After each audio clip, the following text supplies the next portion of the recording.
ఐక్యతతో కూడి ప్రార్థన చేయాలి. ఏక మనసుతో ప్రార్థన చేయాలి. ఐక్యతతో ప్రార్థన చేయాలి. మూడోది పూర్ణ హృదయంతో ప్రార్థన చేయాలి. నాలుగవదిగా పూర్ణ విశ్వాసంతో ప్రార్థన చేయాలి. ప్రార్థన చేసేటప్పుడు పూర్ణ విశ్వాసంతో ప్రార్థన చేయాలి. ఏమాత్రం అనుమానం లేకుండా ప్రార్థన చేయాలి. అప్పుడు గొప్ప జయాన్ని పొందుకుంటాం. ఇక ఐదవదిగా నీతిమంతమైన ప్రార్థన అయి ఉండాలి. యథార్థతతో కూడిన ప్రార్థన అయి ఉండాలి.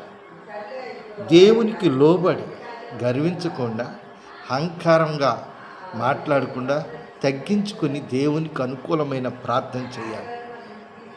ఇటువంటి ప్రార్థన దేవుడు వింటాడు, సహాయం చేస్తాడు.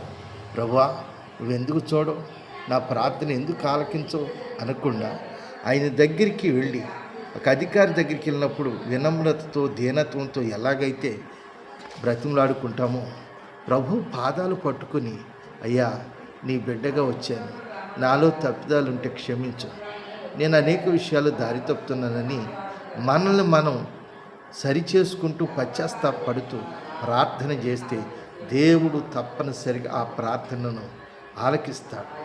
విజయవంతమైనటువంటి ప్రార్థనగా గొప్ప ప్రతిఫలాన్ని పొందుకుంటాం. Praise the Lord. హల్లెలూయా.